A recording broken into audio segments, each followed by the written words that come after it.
مجھے آج انتہائی خوشی محسوس ہو رہی ہے کہ جب جب میں تربت آیا ہوں، کینچ آیا ہوں، ہمیشہ یہاں سنجیدگی جو ہے وہ ملی ہے.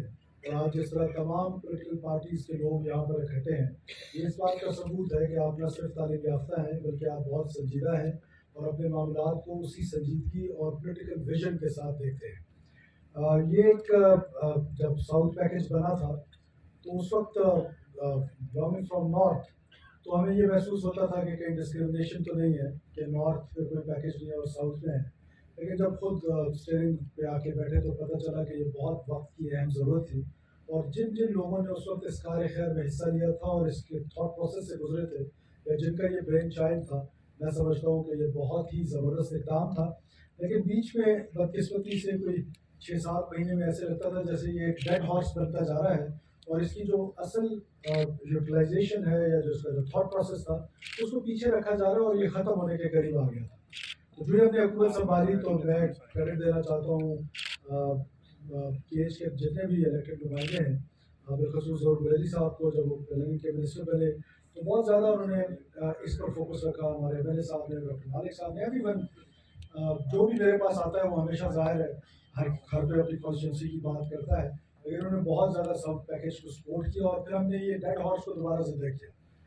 نیشنل اکنامک کونسل کی جس طرح بات کی ظہور بریلوی صاحب نے، جب ہم وہاں گئے تو وہاں آپ کو پتہ ہے ڈاکٹر مالک صاحب کا بڑا وسیع تجربہ ہے کہ وہاں ہم لوگ بالکل we are like orphans, we are like son of lesser God, اور ایسا محسوس ہوتا ہے. لیکن ہم نے الحمدللہ اپنا کیس لڑا اور میں شکریہ ادا کرنا چاہتا ہوں آنریبل پرائم منسٹر کا، ڈسپائٹ دا فیکٹ کہ ہم نے بہت کہا کہ ہمیں نئے پروجیکٹس ملے.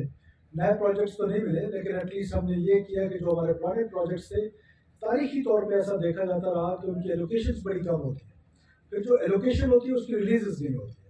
تو یہ ایک بڑا پرابلم رہا فیڈرل گورنمنٹ کا. اگر آپ سوچیں کہ ایک کچی کنال 24 سال سے زیر تعمیر ہے، نظر لگائیں کہ 24 سال میں اگر ایک کنال نہیں بن سکتی ہے تو یہ ایک سنجیدگی کا ایک کویشچن مارک ہے.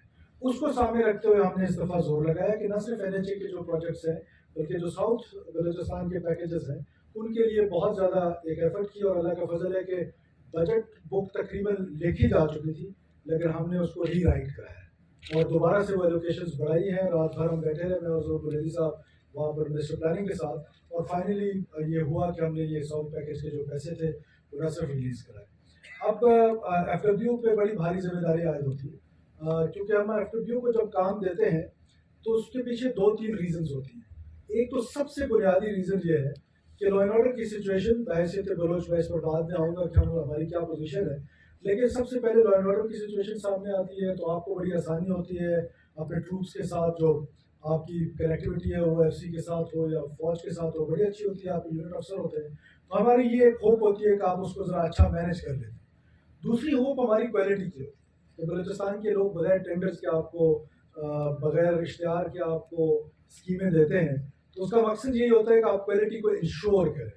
اور اس کی میرے آپ سے نہ صرف یہ درخواست ہوگی بلکہ یہ ڈائریکشن ہوگی کہ ہم کوالٹی پہ کمپرومائز نہیں کریں گے.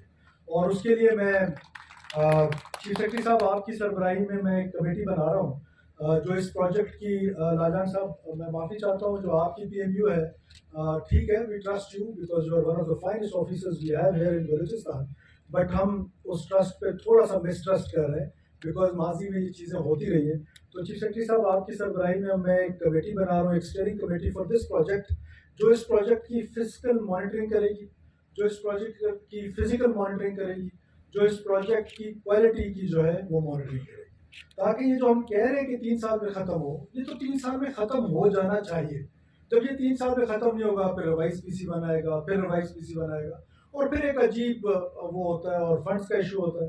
فنڈز کا میں آپ کو بتا رہا ہوں کہ اس سال کوئی 5 بلین کے لگ بھگ جو ہے وہ ایلوکیشن ہے. تو میرا خیال ہے کہ 5 ارب روپے اگر جون تک FWO خرچ کر لیتی ہے کل صاحب تو میرا خیال ہے کہ this will be a great success. And I myself will come again and again and this is the request کہ before June please spend this money, not only physically but physically. یہ physically 5 ارب روپے خرچ ہوئے عام بلوچستانی کو جو سردی میں بیچارہ ٹھٹرتا ہے اور گرمی میں جھلستا ہے اس کو نظر آنا چاہیے. اور یہ آپ کی رسپانسبلٹی ہے. ہم آپ سے یہ ریکویسٹ کر رہے ہیں کہ آپ نے ہر صورت پہ جون تک اس پر 5 بلین روپیز کی ایکسپینڈیچرز کر رہے ہیں. جب آپ 5 ارب روپے خرچ کریں گے تو پھر ہم جائیں گے فیڈرل گورنمنٹ کے پاس تاکہ اگلے سال آپ کی ایلوکیشن اور بڑھائے. جہاں جہاں آپ کو ڈیفیکلٹی آتی ہے یہ بیوروکریٹک چین میں, تو steering committee is there, chief secretary is there, minister planning is there, میں آئی مائی سیلف از اویلیبل. جب آپ آنا چاہیں کوئٹہ میں you are always welcome. But project شروع ہوئے, ہماری سکسیس اسٹوری یہ ہوگی, ایف ڈبلیو کی گڈ ول یہ ہوگی. میرے صاحب سن رہے ہیں کہ آپ اس کو 3 سال میں نہیں 2 سال میں کمپلیٹ کریں. یو ہیو دس کیپیسٹی کہ اگر آپ 2 سال میں کمپلیٹ کریں گے تو this is the biggest message to these poor people جو یہاں پہ بیٹھے ہوئے ہیں, ان کے لیے میسج کہ آپ کو 3 سال کا کہا تھا اور آپ نے 2 سال میں کر دیا.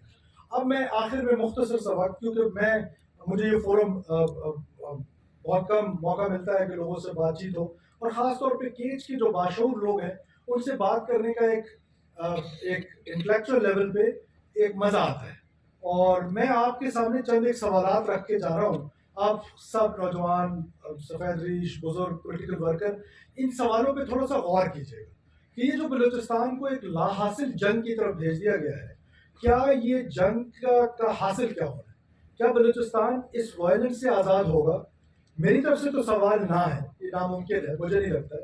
لیکن کیا ہم اس لا حاصل جنگ کے متحمل ہو سکتے ہیں؟ اور فرض کریں خاک میں بدن میرے منہ میں 100 دفعہ خاک, کہ اگر یہ ہو جاتا ہے تو کیا ایک طرف ڈیپ پرشین اسٹیٹ جو آج ہمارے کلچر کو اڈاپٹ کرنے کے لیے تیار نہیں, جو ہمارے لینگویج کو اڈاپٹ کرنے کے لیے تیار نہیں, جو ہمارے جو ریلیجیس پریکٹسز ہم کرتے ہیں اس کو اڈاپٹ کرنے کے لیے تیار نہیں ہے, تو کیا ہماری ایگزسٹنس ہو سکتی ہے؟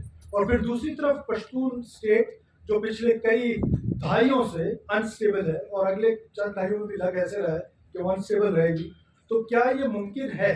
تو جب یہ ممکن نہیں ہے تو اس لا حاصل جنگ میں جو بلوچ نوجوان کو بہلا کے پھسلا کے اس طرف لے کے جایا جا رہا ہے, تو آیا اس پر کہیں انٹلیکچوئل ڈبیٹ نہیں ہونی چاہیے, کہیں اس پر بحث مباحثہ نہیں ہونا چاہیے, اس پر بحث مباحثہ ہونا چاہیے, اس پر ایک تھاٹ پروسیس سے گزرنا چاہیے کہ ایک طرف آپ کی حکومت بلوچ نوجوان کو یا بلوچستانی نوجوان کو یہ اپرچونٹی دے رہی ہے کہ آپ جہاں مرضی پی ایچ ڈی کرنا چاہتے ہیں دنیا کی 100 یونیورسٹیز میں آپ جائیں, وہاں پر ہم گورنمنٹ فلی فنڈڈ اسکالرشپ دے رہی ہے. دوسری طرف ہم 30,000 نوجوانوں کا پلان بنایا ہوا ہے, جو میرا دوست ظہور قریشی اکثر مجھ سے کہتا ہے کہ آپ اوور ایمبیشیس ہیں, گولز بڑے رکھنے چاہیے. پھر اس کے بعد قریشی صاحب بسم اللہ ہو جائے گی, کچھ ہم کر لیں گے, کچھ آنے والے کر لیں گے, لیکن ایک روڈ میپ ضرور ہے. اس کے بعد پھر آپ کی حکومت آپ کو اسکالرشپ کے جو پروگرام گراؤنڈ لیول پہ دے رہی ہے, جس میں بالخصوص وہ بچے اور بچیاں جو ڈسٹرکٹ میں ٹاپ کرتی ہیں, اس میں وہ اسکولز نہیں ہے جہاں پر میرے بچے پڑھتے ہیں, یہاں پر اور صاحب ایسے لوگوں کے بچے پڑھتے ہیں. عام آدمی کا بچہ جس ہائی اسکول میں پڑھ رہا ہے وہ میٹرک میں ٹاپ 10 بچیاں ہر ڈسٹرکٹ کی, ٹاپ 10 بچے ہر ڈسٹرکٹ کے, ان کی اگلے 16 سال کی ایجوکیشن, وہ ڈاکٹر بننا چاہے, وہ انجینئر بننا چاہے, وہ لائر بننا چاہے, وہ کسی بھی فیلڈ کو چنے, اس کی 16 سال کی ایجوکیشن حکومت بلوچستان برداشت کرے گی. تو کہنے کا مطلب ہے کہ ہم بلوچ کو اور بلوچ نوجوان کو وہ اپرچونٹی دے رہے ہیں کہ وہ اس ریاست پہ رہ کے گرو کریں. اب وہ لوگ جو بلوچ تعلیم یافتہ بچوں اور بچیوں کو خودکش بنانے کے لیے لے کے جا رہے ہیں, اس کے بیچ میں اس سوسائٹی نے اٹھنا ہے. جس طرح مینا بلوچ صاحبہ نے کہا کہ حکومت تو یہ کر سکتی ہے کہ فنڈز پرووائڈ کر سکتی ہے, اور مجھے اس بات کا احساس ہے کہ ان تنظیموں کے ساتھ عام لوگوں نے نہیں لڑنا ہے, اس کے لیے اینٹی ٹیررسٹ فورس ریاست نے ریز کی ہوئی ہے. لیکن سوسائٹی میں یہ ڈبیٹ ضرور ہونی چاہیے کہ آیا یہ جس راستے پہ ہم چل پڑے ہیں بحیثیت بلوچ, کیا ہم اس راستے پہ چل کے حاصل کیا کرنا چاہتے ہیں؟ ماسوائے تشدد کے, ماسوائے معصوم لوگوں کے قتل و غارت کے. کیا بلوچ معاشرہ تاریخی طور پر اس کی اجازت دیتا ہے کہ معصوم پنجابیوں کو, لیبررز کو جس طریقے سے یہاں شہید کیا جاتا ہے؟ یہ جس برج سے ہم ابھی گزر کے آئے تربت شہر سے 2014 میں غالباً ڈاکٹر صاحب 14-15 میں یہ برج بن رہا تھا, یہاں 20 کے قریب مزدوروں کو شہید کیا گیا جو پنجابی لیبررز تھے. کیا کتنے پنجابیوں نے اس برج پہ سفر کیا؟ ان کا بھی اتنا ہی حق ہے ریاست پاکستان میں سفر کرنے کا, لیکن زیادہ اس کو کون استعمال کر رہے ہیں؟ ہم بلوچ اس کو زیادہ استعمال کر رہے ہیں. تو ہمیں یہ سوچ اپنے دماغ میں لانی پڑے گی, ڈبیٹ کرنی پڑے گی, درست یا غلط. ضروری نہیں آپ میری سب باتوں سے متفق ہو, ضروری نہیں کہ میں آپ کی سب باتوں سے متفق ہوں, لیکن ایٹ لیسٹ یہ ڈبیٹ ضرور شروع ہونی چاہیے کہ یہ بلوچ کو ایک لا حاصل جنگ کی طرف ڈالا جا رہا ہے, جس پہ سوائے تشدد کے, سوائے قتل و غارت کے, سوائے خون کے اور کچھ نہیں حاصل ہو رہا ہے. تو میں آخر میں ایک بار پھر آپ سب لوگوں کا شکریہ ادا کرتا ہوں, اس دعا کے ساتھ کہ اللہ ہمیں یہ ہمت دے کہ ہم آپ کے جتنے بھی پروجیکٹس ہیں ان کو ٹائملی کمپلیٹ کر سکیں اور ان کی کوالٹی کو انشور کر سکیں.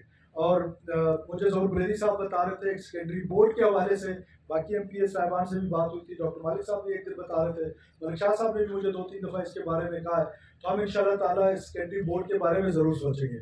لیکن میں عذرا مذاق ظہور بریدی صاحب کو کہتا ہوں کہ آپ ساؤتھ کے لوگوں کو 2 سال کے لیے پبلک سروس کمیشن پہ بین لگنا چاہیے، کیونکہ آپ ہر دفعہ ٹاپ کر جاتے ہیں، ہم کہاں جائیں.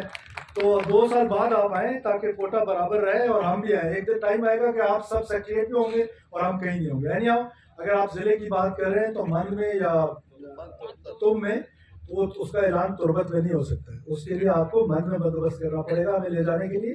وہاں پر ہمیں ایک دن کی روٹی کھلا لیں حاجی برکت صاحب، آپ کو اتنا بڑا فرق نہیں پڑے گا.